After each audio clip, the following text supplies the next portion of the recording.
There's a verse in the Book of Esther that Mordecai says to the queen that gives us all pause and is worthy of this video. It's Esther chapter 4, verse 14, when Mordecai says to Queen Esther, "Who knows? It's possible you became queen for a time just like this." Hello, I'm Kathy Bartow. Who knows? This question has a two-word answer. God knows.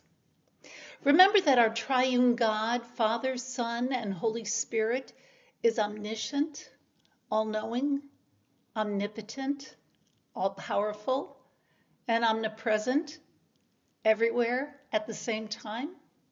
Only God can position us so that we are at the right place at the right time to serve His purpose. Sophia Bricker wrote the following on October 11th, 2022 on the Christianity.com website, and I quote, "Although Christians often think of this verse as a motivational motto, it is better seen as a reminder of how God puts us into positions and situations for His purpose. For Esther, the words of her cousin urged her to act so that God could use her to rescue the Jews. Appearing before the king was dangerous. Esther knew she could lose her life.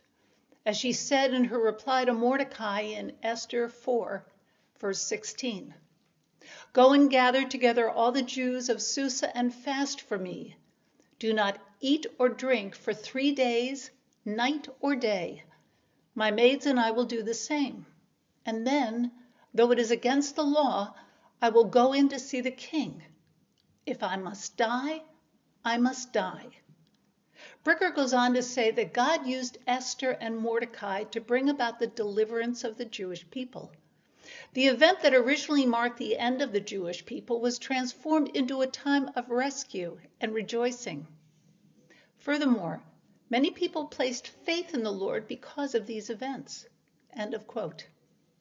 Even though God is not named in the Book of Esther, we know that King Xerxes' decision to make Esther his queen did not happen by chance. God was at work. God used both Queen Esther and her cousin Mordecai to help stop the annihilation of the Jewish people. This caused the Jews to turn a time of upcoming perish into a time of joy and celebration. Remember Haman?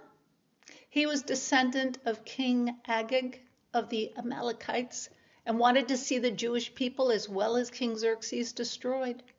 Well, Haman was also angry that Mordecai refused to bow down to him when he passed by.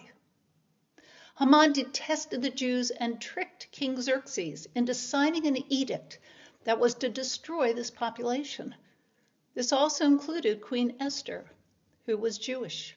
Queen Esther, however, saved her people by telling King Xerxes of the plan that Haman had to execute him. Because the king had not called her to address him, Queen Esther could have been killed.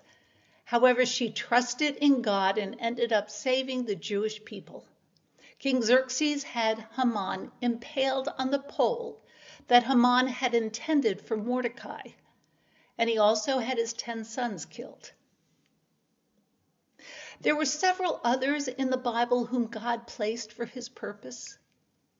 Elijah was placed in the northern kingdom of Israel to defeat the 450 evil prophets of Baal. Listen to 1 Kings chapter 18, verses 36 through 38. When it was time to offer the evening sacrifice, the prophet Elijah stepped forward. He prayed, "Lord, you are the God of Abraham, Isaac, and Israel. Today let everyone know that you are God in Israel. Let them know I'm your servant. Let them know I've done all these things because you commanded me to. Answer me, Lord, answer me. Then these people will know that you are the one and only God.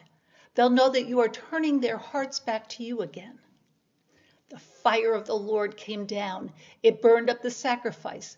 It burned up the wood and the stones and the soil. It even dried up the water in the ditch. And who can forget what young David did? He took smooth stones from the riverbed and flung one at Goliath, toppling him over. David then cut off his head. God was with young David when he accomplished this terrific feat. David could not have done this without God. These are only 3 examples of God working through us, his creations. Think back over your lives. Can you remember when God put you in the exact place you needed to be to bring glory and honor to him? Praise be to God. Till next time, peace be with you.